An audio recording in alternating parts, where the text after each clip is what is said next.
blazing trails, you know how Johnny moves. Young black mamba dropping the hottest news. Life's a mad attorney calling audibles. When it's mindset, I don't know how I'ma lose. Keep it 100, we from the 90s, dude. Freshest podcast out, we on the grind for you. Stuck in your head all day, Gorilla Glue. They think they really gon' out me, pull up with the big tech. Call it Silicon Valley, made it through a dark winter, it was getting so cloudy. Now we got the sickest show in the whole county. It's a cold world, better bundle up. Gotta get the shovel when the truck is stuck. In the middle of a blizzard still coming up. Tuning in just so I know what is up. It's the Cloud Chronicles.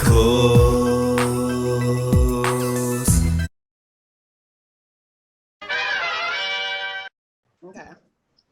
What up, world? We are back. This is the Cloud Chronicles. I'm your host, Johnny Blaze. You see who we got in here. It was International Women's Day. We're going to keep it extended. We got the queen herself, the lovely and talented Miss Kamira White is in the building. Bam, bam, bam, bam. Yes, thank you for joining me. Thank you. How are you doing? So you do your own sound effects? Bam, bam, bam, bam. You like that? You like that? I mean, once I get picked up, it's all going to come. I feel you. You know? Yeah. I appreciate you sitting down. For those of y'all who don't know her, she is a comedian. She is an actor. She is the co-host of On DEEZ HOEZ podcast. You might have seen her on ADD TV as well. Absolutely. She is all over the screen. She's all over the screen. So thank you for joining me. Let me go ahead get into this. So I got to get the normal. Thank you for having me. Oh, hey, no problem. This is cool. This is cool. This is real cool for me. So I want to ask you, go ahead and get this question out. When did you start doing comedy? Okay, so it's my 8th year. I know for sure. Okay. And it's I didn't take shit seriously. Like I really couldn't. I didn't look. My life has been crazy. Like I didn't really like going to work. And then when I did go to work, I would be the one making jokes and shit, laughing. Right. Nothing was serious. I would come late. I didn't give a fuck. Like, so it was, I knew I had a higher purpose. I just didn't know what it was. And, some of my friends were like, Kamira, you funny as fuck. Like, you really should just try comedy. And I was like, I should. But it was always like, you can't be no comedian. Right. We just be down right. Or whatever. Right. And one time it was like, not a dare, but it was just like something that I wanted to do for my birthday. I said, fuck it, I'm going to get on stage for my birthday. I don't got shit else to do. So, my daughter was still young, so what I used to do was I would go to the open mic at now I can't remember the name because I'm slow. What the fuck? At Flappers. They had an open mic that was like 11 o'clock at night. So my daughter was like in junior high around that time. So I was like, okay, I put her ass to sleep around 10. Right. Leave the house, she wouldn't know I was gone. I would do the open mic and then I would come home like 2 a.m. And from that, I started getting shows. Like people would be at the open mic like, you funny, you want to do my show? I'm like, you want me to do your show? Like, what the fuck? Like, you want me to do okay. So it just started blowing up from there. And I was like, and every time I would do a show, another nigga would be like, yo, I want you on my show. And I'm like, are you fucking kidding me? Like, cause they thought I was like, I'm like, these motherfuckers think I'm a real comedian. That's what I was telling them. Even though I was becoming one, I didn't know. I'm like, I thought I was fooling people. Like, yo, these motherfuckers think I'm really a comedian. Yeah. It just started rolling though. They started rolling in after that though. Yeah, so it was just like, and that's how, and I ended up being a real fucking comedian. Like, this shit is crazy. So, yeah. And it's the only job that I ever had that I really moved up. Like, okay. I already know how I was doing. Like, you know what I'm saying? Like, Jamie Foxx house. I'm like, what the fuck? Like, you know what I'm saying? Like, just like. You got to perform there? Yes. Yeah, it just started taking off. Like, yo, it was just like, I was like. I heard about some of Jamie Foxx parties. Yeah, it's got to be what I'm supposed to do. Yeah. I heard about some of his parties. So now that you're in it, so you didn't really have no like nobody you looked up to in comedy? Because you just kind of jumped in and then, or like, do you now that you started? Well, you know what? Okay, so I'm gonna say this. I love comedy before I started. Of course, I love Bernie Mac. Unless I gotta grab this right here. Go ahead. Corey Holcomb was one of my favorites, and then to get to work with him, that was like a dream come true. Also, I used to love me some Hope Flood. Hope Flood was yeah. And then I got to meet her and personally work with her. She took me on tour with her. Like, so I'll never forget that. I love me some Hope Flood. And then from Hope, I got to meet Miss Laura. Now Miss Laura called me Lil Laura. You know, Miss Laura is hilarious. I've been watching her for as long as I can remember on Comic View and just anything. All her little shorts she got in movies and stuff. Yeah, it's just a blessing. It's a blessing. Like Cole's mama called me Lil Laura. That's crazy. Yeah, exactly. So at least, so now you got some big homies in the game, and somebody took you underneath your wing, and I think that's kind of essential to anybody's success, because you ain't gonna just be able to dive in there and know everything. You need somebody to teach you. Yeah, and she took me on tour as a rookie too. I remember one show I didn't do good at all. And then the next show, I was like, I got to do better. I'm with motherfucking Hope Flood. What the hell? Right. Then I did better the next show. But just for her to take that chance, you know what I'm saying? To not even, to just take me on. And I didn't even do good the first time. She was like, you got to do better than that, bitch. But, this is how it is. It's the road. Yeah. The road to fuck you up. Because I remember the show that I did bad on, it took us like 3 hours to get there. And yeah. By the time I got to that motherfucker, I was tired. Like, so then you had a 3-hour drive to mull about how you didn't do good and... Yeah, you long ride home. It's like when you go to the championship game and you lose that bitch. It's a long flight home, damn it. Oh my God, it was funny. But yeah, no, but it's a learning experience, and I'm blessed. That's what's up. So you was just in Miami. Yes. Tell me about that. How was that?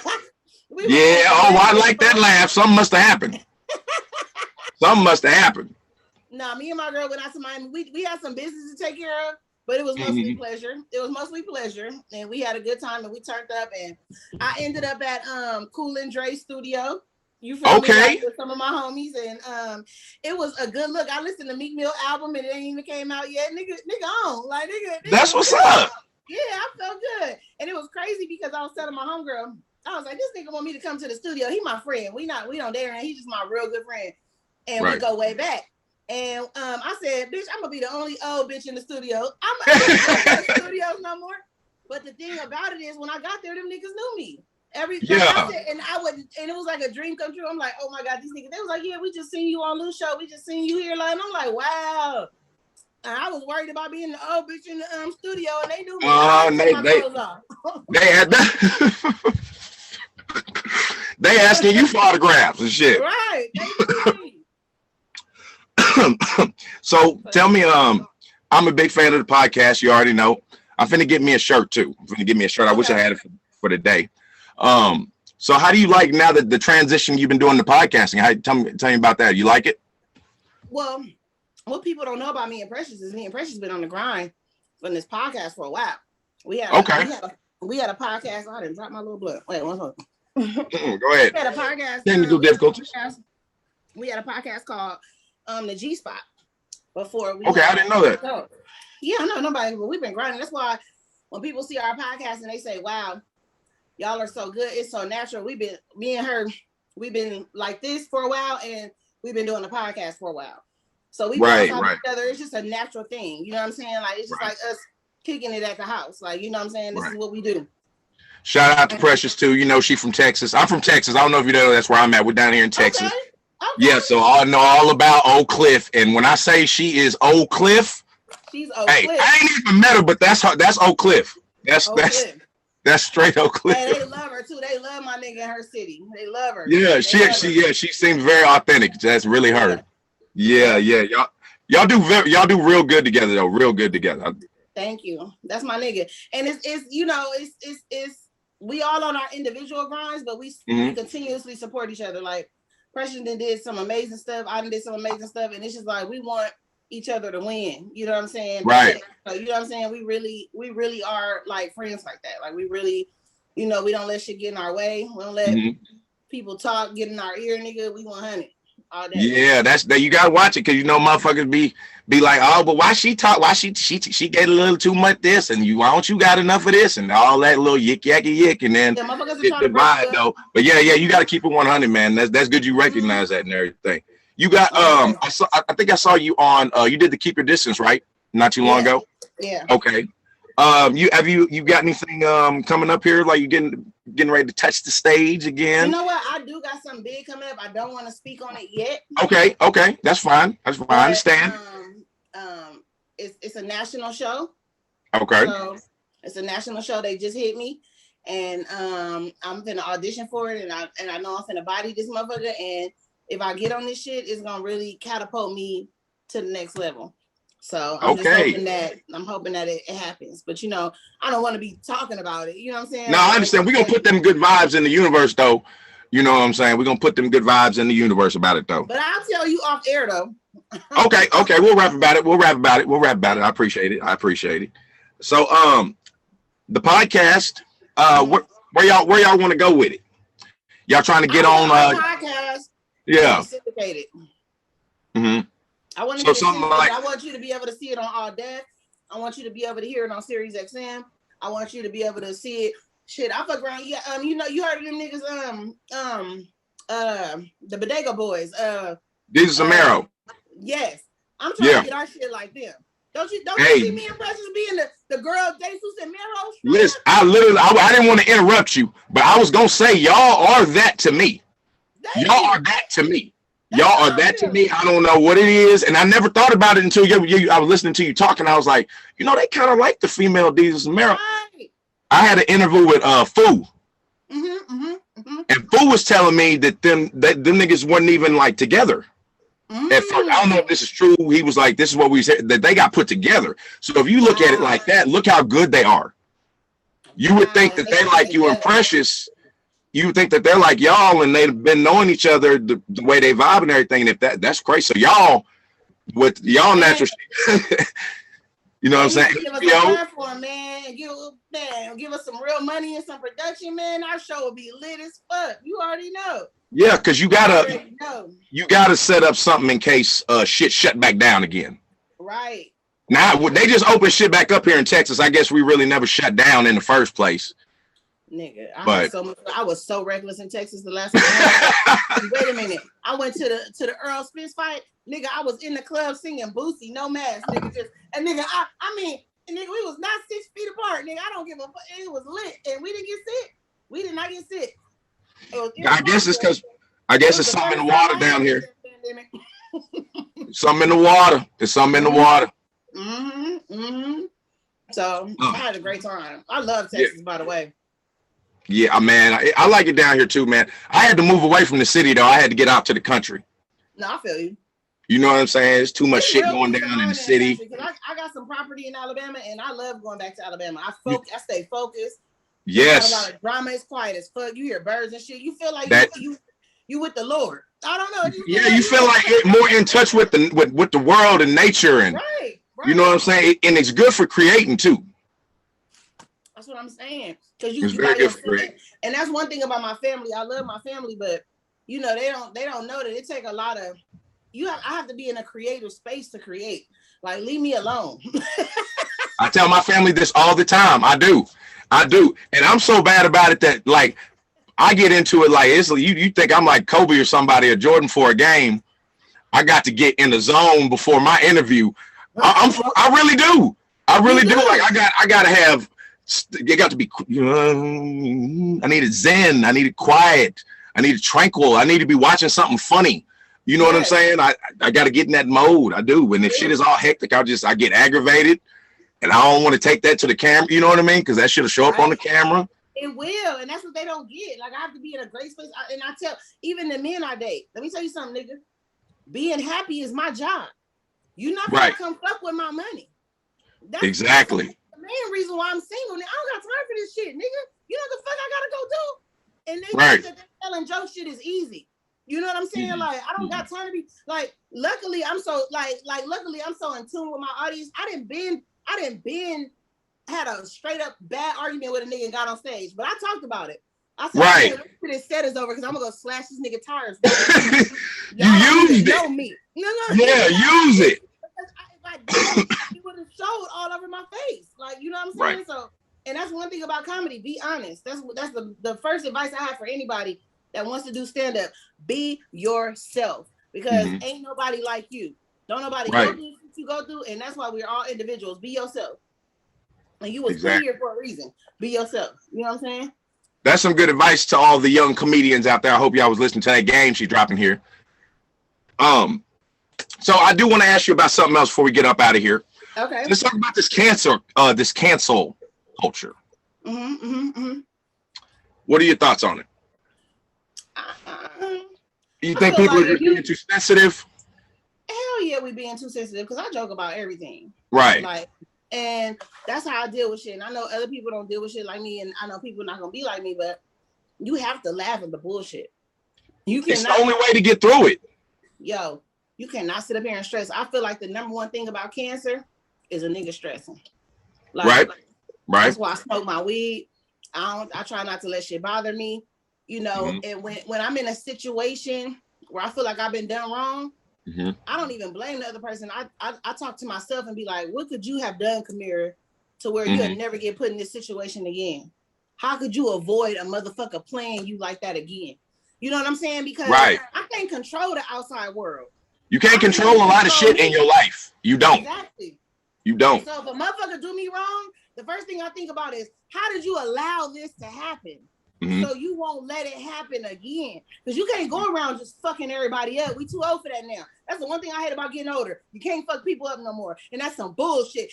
And people bringing baggage from the last relationship.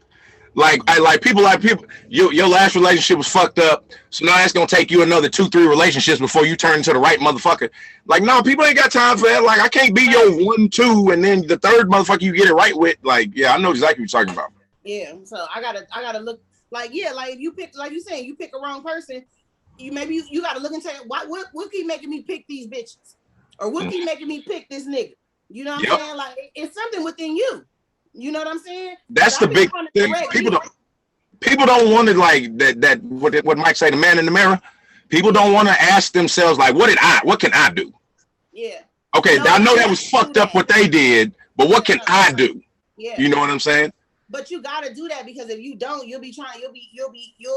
you'll allow all this shit to happen to you and not even know that you could have stopped it, because you're not looking at yourself. You just like, oh, this motherfucker did me wrong, but something allowed him to do you wrong. Something you slipped on something. You know what I'm saying? Like, even in the game, I didn't spoke about shit in the game, in the comedy game, and somebody then took it and ran with it. So that lets me know, shut your mouth, bitch. You know what I'm saying? Like, hey, you took the words right out of my mouth. I just had a situation like that. Right. Same shit. I was like, I said the same shit to myself. I was like, nigga, you talk too motherfucking much. And I'm already leery about what I tell people. Right. You know what I'm saying? Right. And I was just mad at myself. Like, you got to blame yourself. You gave that information out, just like you were saying. Yep.